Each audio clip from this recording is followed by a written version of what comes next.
Safety Public Service Center. I'm Captain Eddie Rogers. I'm the commander of the Public Affairs Unit for the Department of Public Safety.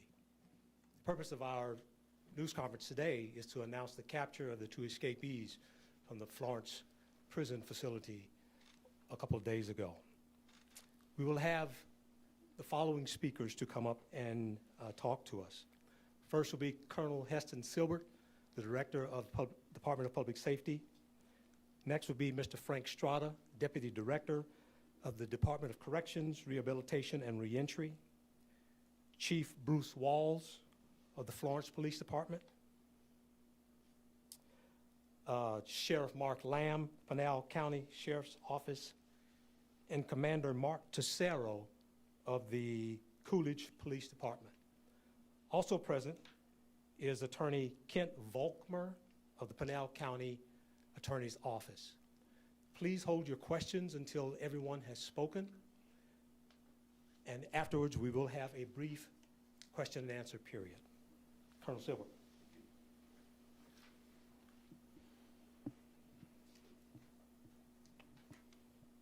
Let me begin with this.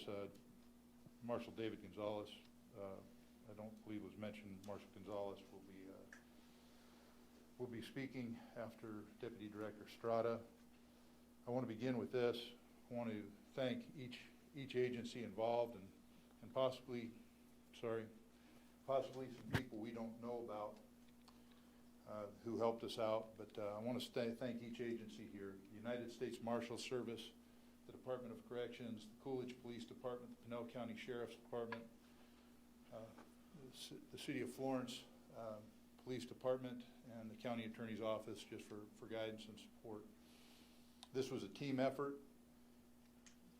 Period of time that this took place was 110 hours. Within 110 hours, these subjects are in custody. I want to go over a few of the things that transpired during this time. It was a yeoman's effort by each one of these agencies. There was a period of time that we were concerned that these subjects had stayed in the area and bedded down somewhere. That is still a concern to us, and it proved to be valid and true. During the course of this investigation and attempt to recapture, over 800 houses were searched in a period of 16 hours by the members of these agencies that you see standing here in this room. There was not a complaint. There was just a team effort. They understood how dangerous these guys were. When you look at the record of both of these subjects, one of them is a home invasion rapist, while the other is a molester of children ranging from ages 7 to 4 years old.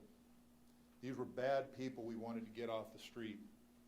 We still have a concern, though they were captured. And the concern is this: we have to figure out where they were for these last few days. And right now, we're going back and investigating that and backtracking. So do we celebrate the fact they're in custody? We do, but now a great deal of the work begins, and we go back and start to look at any evidentiary facts we can find as to where they were. I asked you this earlier in the week. I would ask the public again. If you have not seen a coworker come to work and it's unexpected, or a neighbor who hasn't been at their house and it's not normal for them, please call us. Like I said, we don't know where they've been during these periods of time, but we are investigating that in earnest. I want to thank you, the members of the media, for being here and broadcasting this information in the manner you did. It was imperative that people saw these pictures. Without you pushing information out, we may not have been able to get the phone calls that we received to capture them. So I thank each of you. There are people who did call, there are people who did get involved, and we want to thank those folks as well. They did what we expected them to do. They again attempted to break into another house. This one at least was thwarted to a degree, or so we understand right now, but we're going back to investigate more. I thank you for your cooperation, and now I will turn it over to Deputy Director Frank Strada from the Arizona Department of Corrections. Thank you, Colonel. Good afternoon, everyone. I want to reiterate what the Colonel says. we want to thank all of our law enforcement partners in the apprehension of these two fugitives. It's been a team effort from start to finish, and we're grateful for their assistance in bringing these two fugitives to justice. Also want to recognize the staff who work for our victim witness area. They have been in contact with our victims in this case, and rest assured they're feeling comfortable that these two fugitives are back in custody. I also want to thank the people from the Department of Corrections who assisted us at the local level. A lot of hours, a lot of staff hours put into this apprehension, and I want to thank my staff in the Arizona Department of Corrections.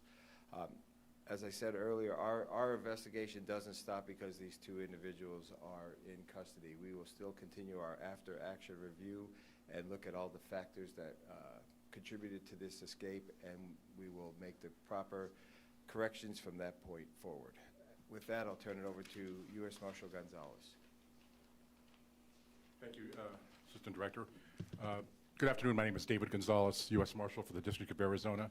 And I'd like to give you an overview of what the Deputy U.S. Marshals did this morning, participating in the arrest of these two individuals. This morning early, about 5 Deputy U.S. Marshals from my Tucson office were coming to Coolidge to work on an unrelated fugitive case. And they stopped by the Coolidge Police Department as our normal practice for assistance, guidance on the area.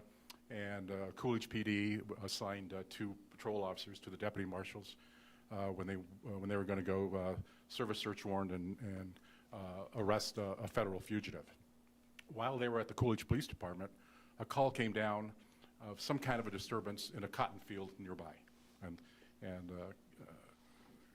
Captain Tercero will get more into that in a little bit. The deputy marshals and the Coolidge PD officer said, "Hey, we're nearby. Let's go investigate and see what kind of disturbance was going on in this cotton field." They got to the area, and they noticed 2 individuals in the middle of the cotton field. The Coolidge PD and the deputy marshals put a perimeter around this cotton field. Some of the deputy marshals got in their vehicles and was driving in the cotton field. Other officers from Coolidge and the Marshal Service were on foot and basically caught him in the middle of this cotton field. They would not obey commands. At one point, both of them said, "Just shoot me." They were both asking for the Coolidge PD officers and the deputy marshals to kill him. They would run, walk away from the officers. They obviously weren't in very good shape, so they weren't running very fast or walking very fast. So at that point, non-lethal electric shock weapons were used, also known as tasers, on the individuals. They were put into custody and eventually transported to Coolidge Police Department, and then from there for processing and further investigation. Thank you very much. Oh, I also want to state that I spoke to the 2 Maricopa County judges who sentenced these 2 individuals because when they escape from prison, obviously there's a major concern with our judges who have tough jobs, and they were notified this morning that they were into custody, and I know they felt very relieved also. So thank you very much.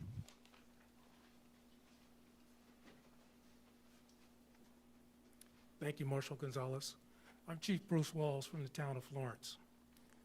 The town of Florence is smiling tonight. We had 2 individuals that trampled through our town, and because of the efforts of all these individuals that you see behind me, they are now back behind bars. I want to talk about the outstanding communication. I've worked several incidents, and I want to talk about the outstanding communication that we had with all these agencies in providing assistance and help trying to go ahead and locate these 2 individuals, but more importantly, just the help from the community. And I think that serves as a testament that all of us working together, we can make sure that individuals such as these are captured. 110 hours, folks, that really says a lot about the efforts that was expended in capturing these 2 individuals. Once again, the town of Florence is appreciative, and we're smiling again tonight that these 2 individuals are back behind bars.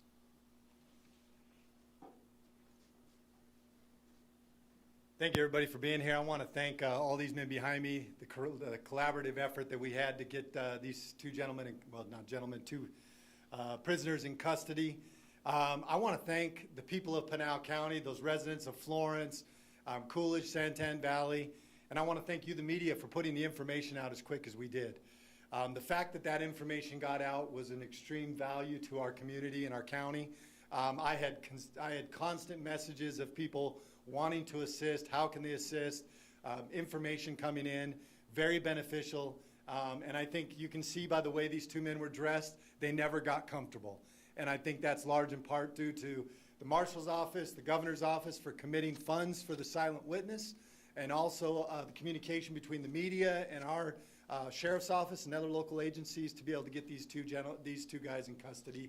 Also want to I want to congratulate Coolidge PD and the Marshal Service for their quick efforts taking these two subjects into custody, and for the outstanding work they did. And also I want to say thank you to my SWAT operators and all those from my agency who participated in this.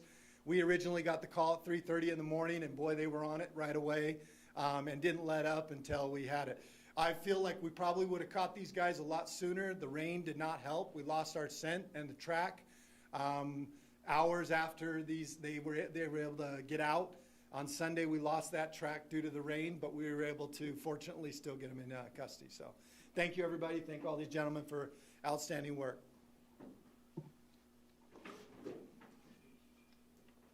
You didn't get that on.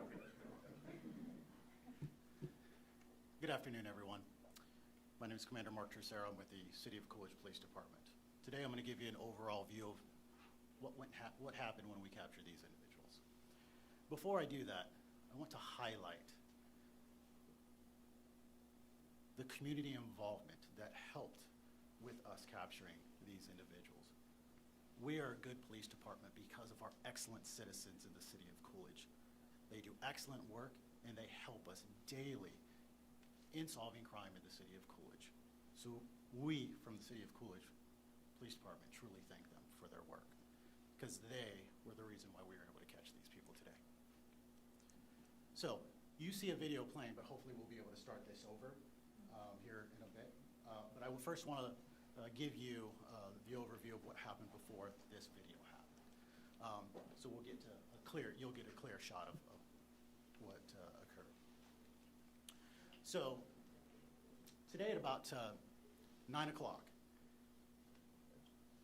U.S. Marshals came to the City of Coolidge and were requesting assistance in helping with a search warrant.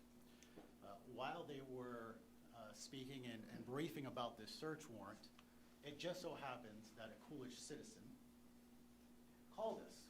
This Coolidge citizen by the name of Joe Marquez was driving a white truck in the area and believed that he had spotted the individuals that escaped from the Florence prison.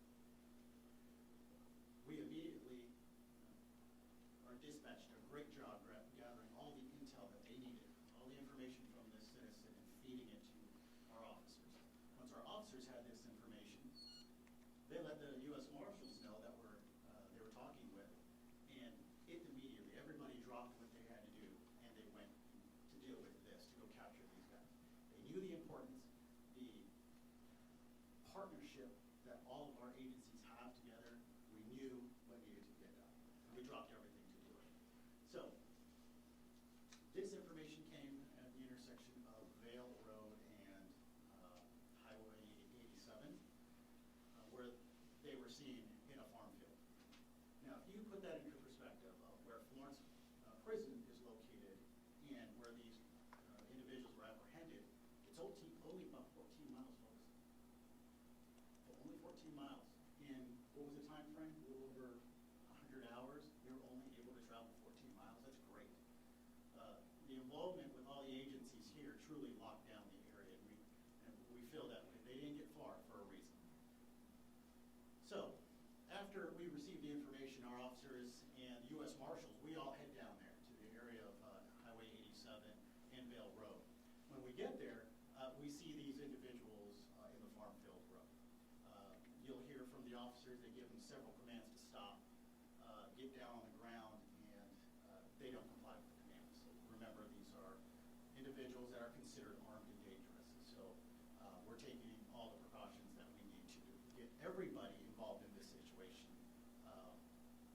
custody safely. So as they approach, the individuals don't listen to commands to get down on the ground, and we deploy tasers. Both the U.S. Marshals and the Coolidge Police Department deploy tasers. The video that you're about to see is from Officer Philip Bloor, B-L-O-U-I-R, Philip Bloor's body cam, and you'll see the actual apprehension take place. So once we took him into custody, these individuals were seen by medics, cleared, and were processed. Okay? So if we can, let's start the video over with the sound, please.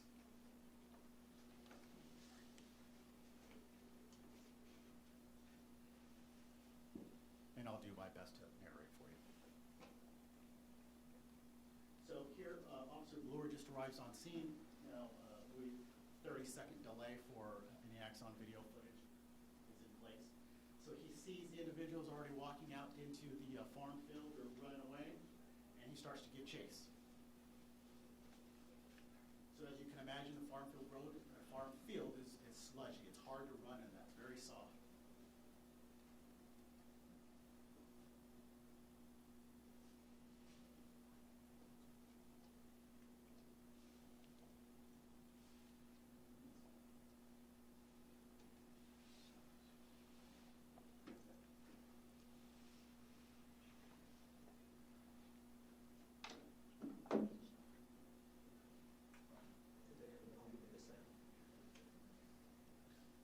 So apparently there's no sound, but here they're already yelling command. They can see them already to get down on the ground. The escaped inmates are not complying, and they're continuing to move forward. Here you start to see it in the frame. Coolidge Police and U.S. Marshals are closing in You're on saying them. to boost your camera up. I did already. And number 2 down. At this point, we've already given several commands to Number get 2 down. down. They're not. Number 1 up. Taser is deployed. He tries to pull the taser prongs out. And here we are taking him into custody.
And the video is going to end here shortly.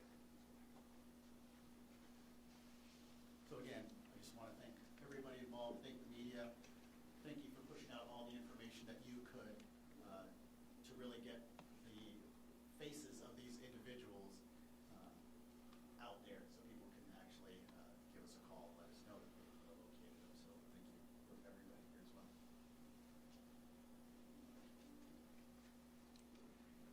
Are there any questions? So, I think the question everyone wants to know is Joe Marquez getting $7,000?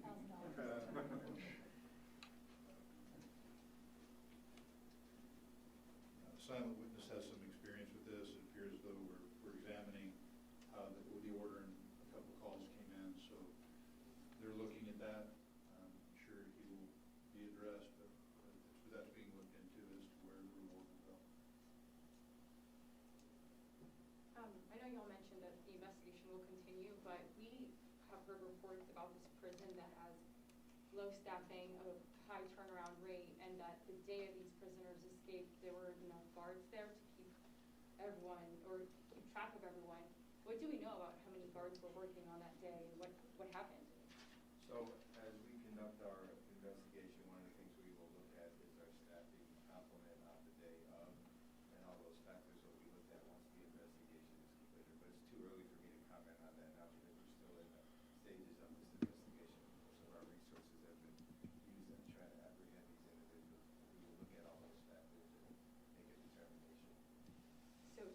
why you have not looked at what happened the day of. We have been looking at what's happened the day of.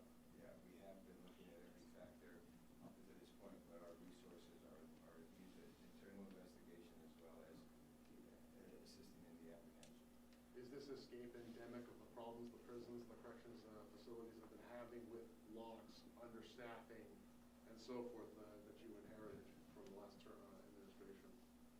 We look at all of our institutions for the institution safety and security through our internal auditing system, and we look at where we need to improve on. And again, this is a factor that once we look at the investigation and see what some of the root causes may be, I'm not sure if staffing is one of them. We'll have to take a look and see if that is a factor, and the proper adjustments will be made and notifications to those who need to know will be made. Any indication at all that the inmates had help with any Department of Corrections employees from any department? I'm not aware of any information that supports that at this time. And we heard on Monday that when they escaped, I believe DPS said that there's proof that they had committed a violent act. Can you disclose what that violent act was when they escaped? Yes, I think we put it out on social media within the last period of time. But, no, good question. They went to a hotel in the area and attempted to rob one of the workers of the hotel. Okay, but there was no one at like ADC was harmed or? No, not within the institution. This was a person in the hotel. And what was the timeline on that incident? That was within brief hours after they left institutional grounds. And I mean, do we know what time they left the institutional grounds? We do have that detail. I'll let Deputy Director Strada address that if that's necessary. I'm sorry, can you repeat that question? Do we just know the timeline of when they actually left the property yet?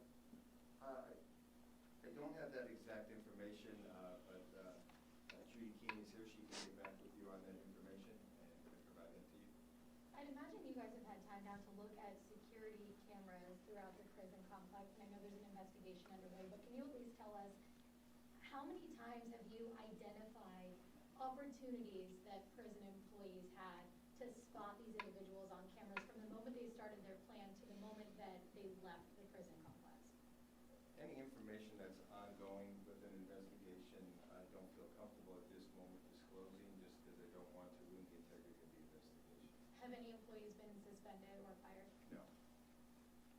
I will say about our employees, I speak for the director, myself, and the rest of the leadership within ADCRR. We look at our employees as the most valuable resource, not as a vulnerability or disposable. So that's why I said we'll look at our investigation, we'll look at all the causes for the investigation and make the corrective action as needed based on the information that's provided in the investigation. But nobody has been suspended or fired as of this incident. Thank you all for Just coming. one. Thank you. Can you tell us just what happens next now? Like, what is the legal process for these guys? Last question.